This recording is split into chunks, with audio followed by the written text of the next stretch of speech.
네, 저희 말씀 찾겠습니다. 에베소서 2장 11절에서 18절 말씀 다 같이 보겠습니다.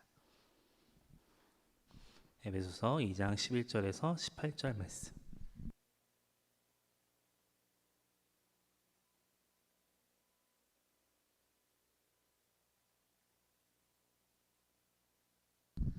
네, 다 찾으신 줄로 믿고 저와 여러분들이 한 절씩 교독하고 마지막 절은 합독하도록 하겠습니다. 그러므로 생각하라. 너희는 그때에 육체로는 이방인이요 손으로 육체에 행한 할례를 받은 무리라 칭하는 자들로부터 할례를 받지 않은 무리라 칭함을 받는 자들이라.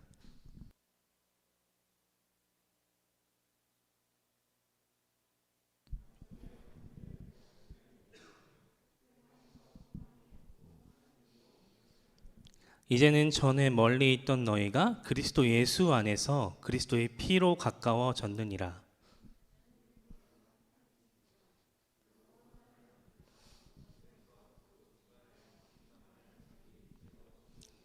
법정으로 된 계명의 율법을 피하셨으니 이는 이 둘로 자기 안에서 한 세 사람을 지어 화평하게 하시고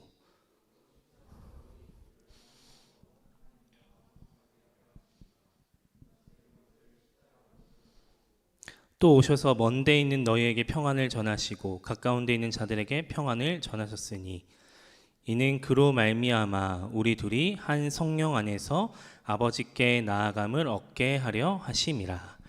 아멘. 성경부 샬롬, 반갑습니다. 우리 앞뒤 좌우에 있는 분들과 한번 인사하면 좋겠습니다. 지금 좀 많이 졸리는 시간 같은데 힘내자고 같이 인사하면서 샬롬 인사하면 좋겠습니다. 샬롬. 네, 앞뒤 좌우에 있는 모든 분들과 같이 인사하면 좋을 것 같습니다. 네, 반갑습니다. 여러분들 한 주 동안 잘 지내고 계시죠? 대학생 여러분들은 시험 기간이실 테고 이제 또 여러 가지로 어려움이 있었을 텐데 오늘도 말씀, 오늘은 성경 퀴즈대가 이후에 있어요. 그래서 저희가 좀 말씀 좀 짧게 준비했고요. 그래서 빨리빨리 이제 진행해서 여러분들도 창세기 준비하셔야 되잖아요. 그래서 최대한 빨리 마무리하도록 하겠습니다. 여러분들 세대와 세대를 구분짓는 말을 뭘로 이야기를 하죠? 보통 흔히 세대 차이라고 이야기를 합니다. 그런데 이것을 단순히 세대를 분리하기보다는 그 세월이 던져주는 그 시간에 비례해서 그 의미를 전달한다고 해요. 살아가는 시간에 비례해서 세대 차이가 난다라고 해요. 사실 이 공간에 있는 우리들 안에서도 세대 차이가 분명히 납니다. 저도 여러분과 세대 차이가 날 수도 있고요. 여기 막내인 지용이와 또 여기 제일 나이가 많은 유진이와 세대 차이가 날 수밖에 없는 그런 세상의 문화를 겪어왔다는 것이죠. 근데 물론 지금은 우리는 한 공동체 안에 있다는 것이 중요합니다. 그래서 이러한 세대 차이를 느끼는데 꼭 이것은 우리의 삶에서만 나온다는 것은 아니라고 생각이 들어집니다. 오늘 말씀에 빗대어서 본다면 우리가 하나님을 믿는 사람으로서 행동할 때에 이러한 세대 차이의 모습들이 발견할 수 있다는 것이죠. 내가 먼저 믿었으니까 내 믿음이, 내 신앙이 더 위에 있다고 느껴지고 다른 상대방을 비하하는 발언을 할 수밖에 없는, 또 내 신앙이 주객전도라고 해야 되죠. 내 말로 인해서 이 모든 것이 나의 신앙이 전부인 것 마냥 말을 할 수밖에 없는 그런 세대 차이를 경험할 수밖에 없는 신앙의 차이를 경험할 수밖에 없다는 것이죠. 그뿐 아니라 우리는 신앙이라는 이름으로, 교리라는 이름으로, 종교라는 이름으로 우리는 그것을 구분을 짓고 갑니다. 즉 벽을 쌓고 간다는 것이죠. 각 사람마다 이 세대 차이는 뭘까요? 벽이라는 것이죠. 넘어갈 수 없는 벽. 유진이와 지용이가 벽이 분명히 있습니다. 저와 지용이와 벽이 분명히 있습니다. 너무 적절한 얘기지만 벽은 분명히 존재한다는 것이죠. 근데 이 신앙의 모습에서도 그 벽은 존재할 수밖에 없다는 것입니다. 왜냐하면 그 마음을 닫고 살아가기 때문입니다. 내가 받은 은혜는 내가 너무나 충분히 받았지만 그 은혜를 누군가에게 전하고 나눌 때에 상대방은 그것을 괴로워할 수 있다는 것이죠. 그것은 신앙의 차이라는 것입니다. 그럼 여러분들 어떠한 고민을 갖고 있을까요? 제가 아는 동생들 몇 명 중에서는 이런 고민을 갖고 나옵니다. 사실 이 동생들도 다 청년들이기 때문에 고민이 뭐냐면 다 교제에 관한 겁니다. 예를 들어서 믿지 않는 여자친구를 만납니다. 그러한 고민을 갖고 올 때가 되게 많아요. 이 신앙이 없는 친구들을 어떻게 전도하면 좋을까요? 저한테는 이제 형이기 때문에 이렇게 많은 물어보는데 사실 저는 너가 전도를 해라 이런 말밖에 할 수밖에 없는 상황인 거죠. 그런데 그뿐 아니라 둘 다 교회를 다녀요. 근데 한 사람은 고독교회를 다니고 한 사람은 상일교회를 다니고 있는 겁니다.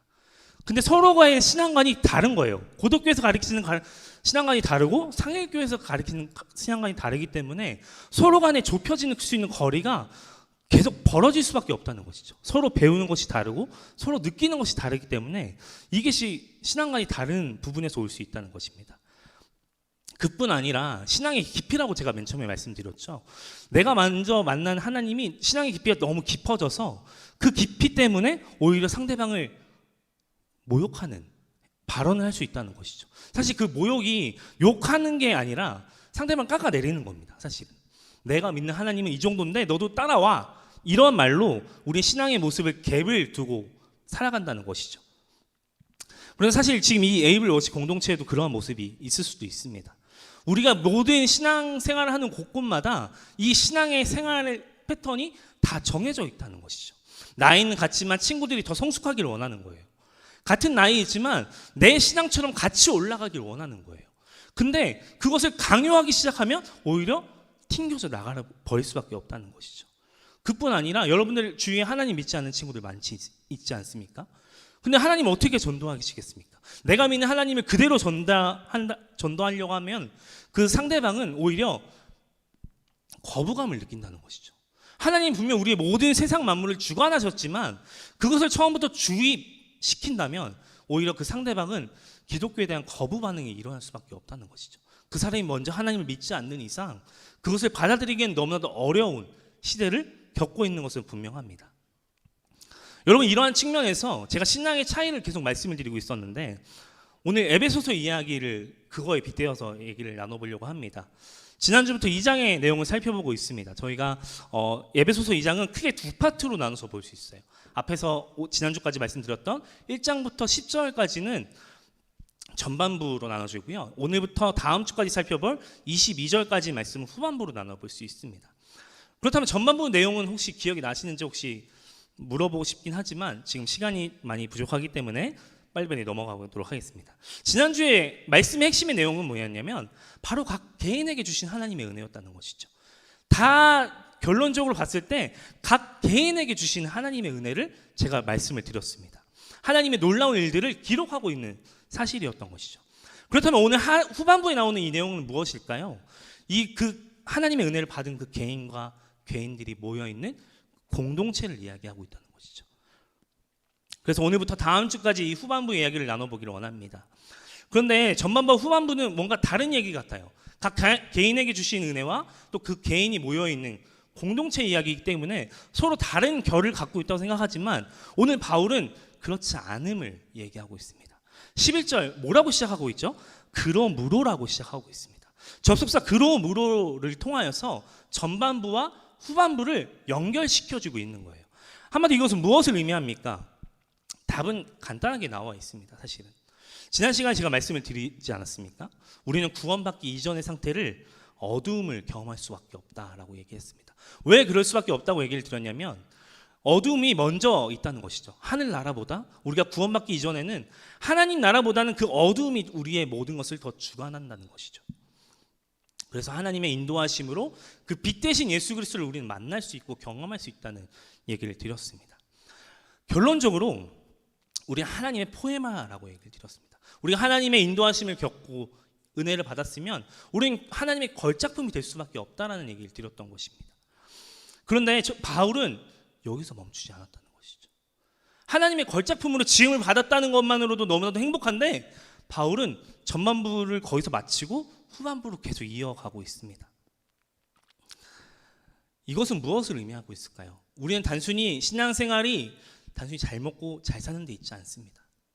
우리가 먼저 구원을 받았으니까 하나님 은혜를 받았으니까 내가 하나님 은혜를 잘 누리면서 살아가는 것이 다가 아니라는 것이죠. 바울은 오늘 그것을 이야기하고 있다는 것입니다. 여러분 보통 전래동화를 많이 읽어보셨을 세대는 아니지만 저도 안 읽어봤어요. 네, 안 읽어봤는데 보통 결말이 어떻게 나냐면 막 뒤죽뒤죽 받고 하다가 결론은 잘 먹고 잘 살았답니다. 이런 결론이 나와요. 근데 오늘 바울이 얘기하고 있는 것은 이 신앙의 모습은 여기서 끝이 아니라는 것입니다. 거기서 시작이라는 것입니다. 그러므로라는 단어로 말미암아 하나님의 은혜를 경험했지만 거기서 끝나는 것이 아니라 멈추는 것이 아니라 이어져 가야 된다는 것이죠. 우리가 하나님 은혜를 받은 공동체로 모여져 있지 않습니까? 여기 다 하나님의 은혜로 이 자리에 나와 있지 않습니까? 우리는 공동체로 모여졌는데 바울은 그 공동체의 모습을 오늘 후반부를 계속해서 이야기하고 있는 것입니다.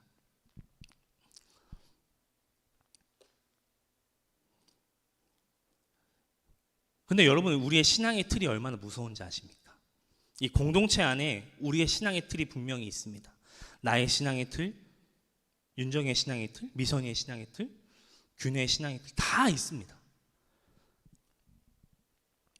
그런데 이 좋은 틀이 어떻게 보면 상대방한테는 위협이 될 수 있다는 것이죠.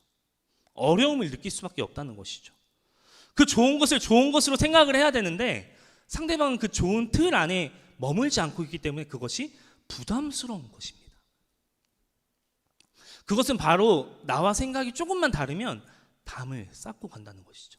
제가 세대 차이를 말씀을 드리지 않았습니까? 이 신앙의 생활의 패턴 가운데서도 우리는 분명한 그 선을 계속 그어가고 있다는 것이죠. 근데 오늘 바울은 그 모습들을 지적하고 있는 것입니다. 여러분들 은혜를 경험했는데 왜 이 공동체 안에서 왜 서로 담을 쌓아가느냐? 왜 마음의 문을 닫고 살아가느냐? 왜 하나가 되지 못하고 나눠져서 나아가느냐? 이 말을 하고 있는 것입니다. 그래서 우리는 하나님의 포에만 은혜가 있는 것이 아닙니다. 하나님의 걸작품에만 있는 것이 아닙니다. 우리가 하나님의 은혜로 구원을 받았고 존귀한 자녀로 머무는 신앙인이 되는 것이 아니라 우리는 그런 무로로 다시 시작해야 된다는 것이죠. 11절에 뭐라고 시작합니까? 그러므로 생각하라 라는 말이 나옵니다. 여러분, 그럼 하나님의 은혜를 경험했다면 우리는 무엇을 기억해야 할까요? 무엇을 생각해야 할까요? 첫 번째로는 겸손한 사람이 되라는 것을 우리는 생각해야 합니다.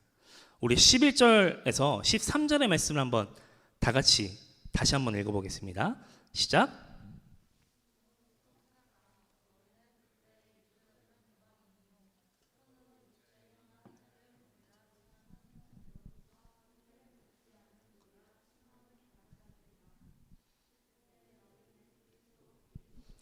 이스라엘 나라 밖의 사람이라 약속의 언약들에 대하여는 외인이요 세상에서 소망이 없고 하나님도 없는 자이더니 이제는 전에 멀리 있던 너희가 그리스도 예수 안에서 그리스도의 피로 가까워졌느니라. 여러분, 이 말씀은 무엇을 의미하고 있을까요? 즉 우리는 구원을 받기 이전의 상태를 기억해야 한다는 말씀을 하고 있는 것입니다. 제가 지난주에도 인생을 두 가지 분류라고 얘기를 드렸습니다. 에베소서 2장 1절과 3절의 이야기를 드리면서 우리는 그 인생에서 거기서 멈추는 것이 아니라 4절과 7절의 인생이 있다고 얘기를 드렸습니다. 그런데 그 인생을 두 가지로 나누는 구분점이 뭐라고 했습니까? 하나님의 개입하심이었다는 것이죠. 그래서 우리는 그때를 잊지 말아야 된다고 얘기를 드렸습니다. 무엇을 잊지 말아야 됩니까? 오늘과 다르게 그때는 하나님의 개입하심을 잊지 말아야 된다는 것이죠. 하나님의 개입하심으로 내가 변화되었던 것을 잊지 말아야 된다는 것입니다. 그런데 오늘 말씀은 다르게 얘기합니다. 구원받기 이전의 상태를 기억하라고 얘기하고 있다는 것이죠. 여러분, 하나님의 은혜로 이 삶을 잘 누리는 것이 우리의 삶의 인생이고 신앙의 인생이라면 조금 전 언급드렸던 구원받기 이전의 상태를 잘 기억해야 합니다. 사실 저도 그랬습니다. 여러분들 제가 저희 가정의 얘기를 많이 했지만 저희 가정도 아버지의 병으로 말미암아 제가 이 구원을 받게 되었습니다. 물론 그때는 너무나도 힘들고 어렵고 이 신앙을 지키고 나아가기가 너무나도 버거웠습니다. 내가 왜 하나님을 믿어야 되지? 하나님은 나에게 도움을 주시지도 않는데 내가 왜 이 하나님을 믿고 나아가야 되는 거지? 계속해서 발버둥을 쳤다는 것이죠. 그런데 아버지의 지병으로 말미암아 저희 가정은 더 힘들어지고 있었습니다. 아버지의 병을 고치려고 모아두었던 돈을 다 쓰고 또 빚을 내서까지라도 모든 것을 다 해봤는데 아버지의 병은 고쳐지지 않았습니다. 그런데 하나님께서 정말 하나님의 은혜로 저희 가정의 문을 두드려 주시더라고요. 그런데 저한테 어려움이 없어졌을까요? 어려움은 없어지지 않았습니다. 그런데 그 어려움을 하나씩 해결해 갈 수 있는 힘을 주시더라고요. 다 해결하면 좋겠지만 하나씩 밟는 계단을 만들어 주시더라고요. 저희 어머니께서 가끔 이런 말씀을 하십니다. 그때 예수님을 믿지 않았더라면, 교회에 나아가지 않았더라면, 기도하지 않았더라면 더 큰 어려움이 있었을 것 같다라고 얘기를 하더라고요. 근데 저는 그때 당시에는 그 어머니의 고백이 단순한 하나님의 위로라고만 생각을 했습니다. 하나님께서 우리 어머니의 기도를 들어주시고 마음을 어루만져 주셨구나. 그러나 제가 오늘 말씀을 준비하면서 또 제가 예수님을 경험한 뒤에 다시 한 번 더 그 말씀을 곱씹어 보니까 저희 집의 상황이 바뀌어지지 않았음에도 불구하고 내가 하루하루 살아갈 수 있는 것, 채워지지 않았음에도 불구하고 내가 나아갈 수 있는 것, 그게 은혜더라고요. 하나님께서 뭐 주세요, 뭐 주세요 기도할 수 있습니다. 뭐 구할 수 있습니다. 그런데 그게 응답이 바로 옵니까? 바로 오지 않습니다. 몇십 년 기도해도 응답이 오지 않습니다. 그럼 여러분들 어떻게 합니까? 그냥 하루하루 하나님의 은혜를 경험하는 것입니다. 그 말씀이 나의 신앙으로 다가오기 시작할 때 여러분들이 하나님의 은혜를 경험하게 된다는 것이죠. 그뿐 아니라 저는 감히 얘기할 수 있습니다. 저는 여기에 설 수 있는 자격이 없는 사람입니다. 여러분과 별 차이가 없습니다. 하나님 말씀을 공부하는 것 말고는 큰 차이는 없습니다. 하지만 저는 이 사명을 가지고 나아가는 것은 하나님의 말씀을 나누기 위함이라는 것이죠. 제가 여기 없었다면 저의 교만은 끝이 없었을 것 같습니다. 오늘 말씀 첫 번째 뭐라고 했죠? 겸손한 사람이 되는 것을 기억하라. 이것은 우리 구원받기 이전의 상태를 이야기합니다. 여러분 지금 구원받기 이전의 상태와 구원받기 이후의 상태가 변화가 없었더라도 오늘 한번 생각해 보십시오. 집에 돌아가셔서 한번 적어 보십시오. 내가 하나님을 믿기 전에는 이랬는데 하나님 믿고 나서 어떠한 모습들이 생겨났는지 하나씩 적어가 보십시오. 제가 한번 어저께 적어봤는데 너무나도 많아서 못 적겠더라고요. 작은 것 하나까지 여러분들 하나씩 적어 보십시오. 정말 그렇다면 하나님의 은혜를 다시 한 번 더 발견할 수 있게 된 것입니다. 두 번째이자 마지막입니다. 우리는 평화의 사람으로 화해의 사람으로 변화해야 되는 것을 기억해야 합니다. 우리 14절부터 18절의 말씀에 그 많은 구절 가운데 화평과 화목 이 말씀이 많이 나옵니다. 평안 너무나도 많이 나오고 있습니다. 예수님께서 이 땅에 오셔서 하신 일 중에서 우리를 화목하게 하셨다는 것이죠. 십자가의 의미는 우리를 화목하게 한다는 의미가 포함되어 있습니다. 그런데 오늘 14절에 나오는 화평은 단순히 평화를 이야기하지 않습니다. 이 말을 원어로 보면 에이레네라는 단어로 되어 있습니다. 이것은 관계적인 평화를 이야기할 때에 이 단어를 사용합니다. 단순히 쉽게 설명하자면 교제를 통해서 얻는 기쁨을 에이레네라고 표현하고 있다는 것이죠. 즉 오늘 본문의 말씀에 빗대어서 본다면 예수님이 이 땅에 오신 이유는 우리의 막힌 담을 허물어 주시기 때문입니다. 우리의 벽이 있다고 말씀드리지 않았습니까? 그 벽을 허물어 주시기 위해 이 땅에 오신 것입니다. 그 벽은 저와 하나님과의 관계일 수 있습니다. 우리와 하나님 관계에서도 있었지만 먼저 하나님께서 그 벽을 먼저 허물어 주셨습니다. 하나님이 나의 친구 되어 주시고 나의 동행자 되어 주시고 그런 관계로 시작을 해서 우린 공동체 안에 있는 이 평화가 이웃과의 관계에서 회복이 일어나게 되어 있다는 것이죠. 근데 더 놀라운 포인트는 14절 하반절과 15절 상반절에 나옵니다. 한번 스크린을 통해서 같이 한번 읽어보겠습니다. 시작. 이거 아니고 중간에 막힌 담 그걸 들어주시면 좋을 것 같습니다.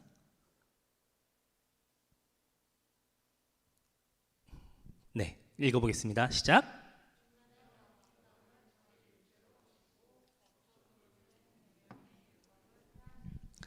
아멘. 이 부분을 조금 풀어쓴 현대인 성경 버전으로 한번 가져와 봤습니다. 다시 한번 현대인 성경 버전으로 다시 한번 읽어보겠습니다. 시작. 그분은 자신의 죽음으로 우리 사이의 강한 적대감을 제거해 주신 것입니다. 여러분, 예수님은 그 담을 허물기 위해서 우리처럼 입으로 허물지 않았습니다. 우리는 항상 우리 담을 허물 때 미안해, 사과해 이런 걸 다 허물 때 우리의 입으로 한다는 것이죠. 친해질 때도 우리의 입으로 친해지고 화해할 때도 우리의 입으로 친해진다는 것이죠. 그런데 예수님은 그렇지 않았다는 것이죠.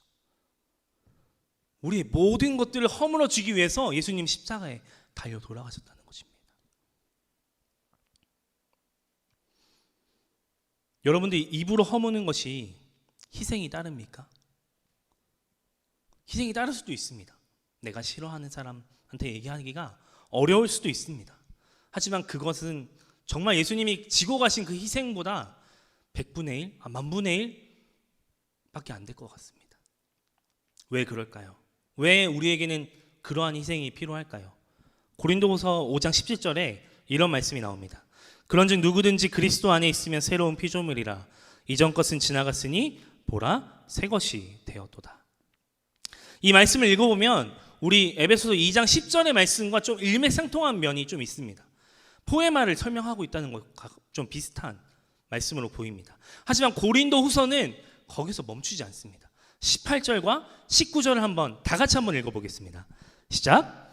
모든 것이 하나님께로 났으며 그가 그리스도로 말미암아 우리를 자기와 화목하게 하시고 또 우리에게 화목하게 하는 직분을 주셨으니 곧 하나님께서 그리스도 안에 계시사 세상을 자기와 화목하게 하시며 그들의 죄를 그들에게 돌리지 아니하시고 화목하게 하는 말씀을 우리에게 부탁하셨느니라. 여러분, 예수님은 우리에게 부탁하셨다는 것이죠.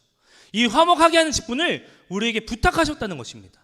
그냥 단순히 준 게 아니라 이거 화목하라고 얘기한 것이 아니라 우리에게 정중하게 부탁을 하고 있다는 것이죠.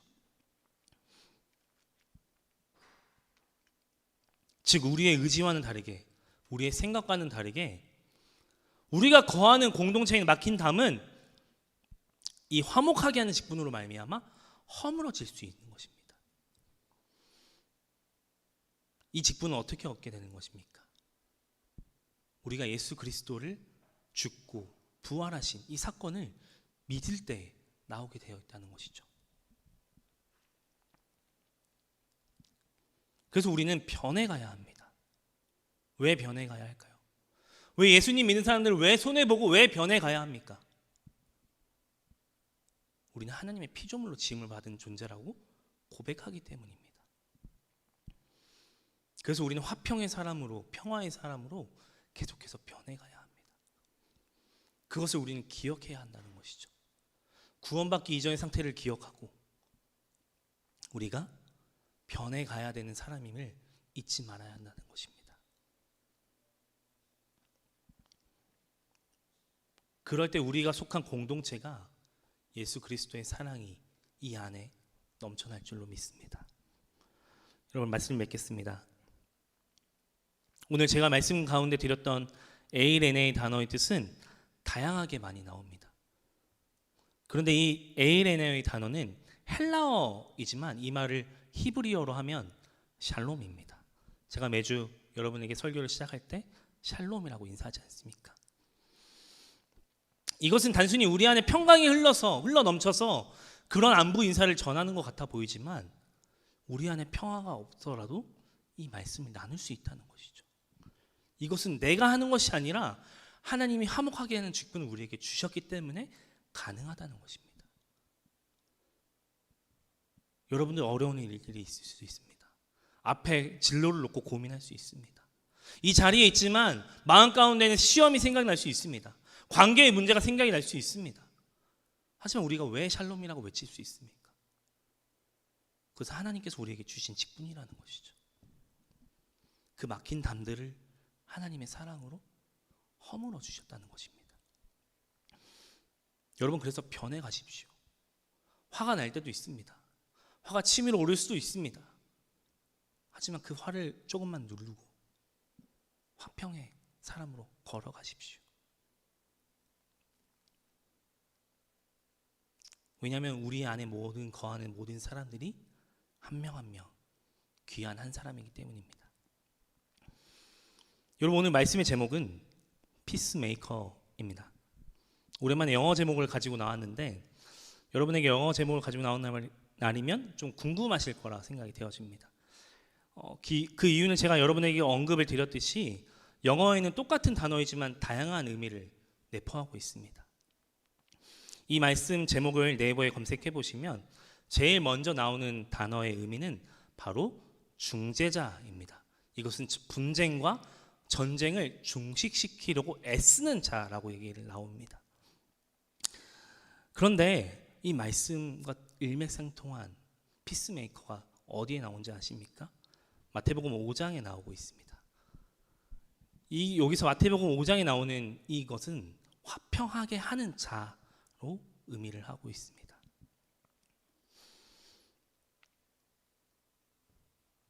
마지막에 뭐라고 나오는 줄 아십니까? 이렇게 화평하게 하는 자는 하나님의 아들이라 일컬음을 받는다라고 이야기하고 있습니다. 여러분, 하나님의 자녀로 살아가는 것이 부끄럽습니까? 아니면 부끄러운 행동을 해서 그리스도인이라고 말하기가 부끄럽습니까?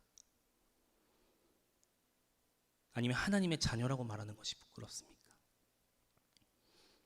이제 여러분이 이 세상과 예수 그리스도 사이에 모두 다 피스메이커가 되어 주십시오. 화가 많은 곳에 여러분들이 가셔서 평화를 주시고, 서로 분쟁이 있는 곳에 가셔서 사랑을 나눠 주십시오. 지금 코로나로 인해서 서로가 서로를 더 미워하고 경쟁의 시대로 가고 있습니다. 저는 오늘 이 말씀이 이 코로나 시대를 걸어가는 여러분들의 인생 가운데 너무나도 중요한 말씀이라고 생각이 되어집니다. 말로 허물어 주지 마십시오. 말로 해결하려고 하지 마십시오. 여러분들이 희생을 통해서 그 막힌 담들이 하나씩 하나씩 허물어질 거라 믿습니다.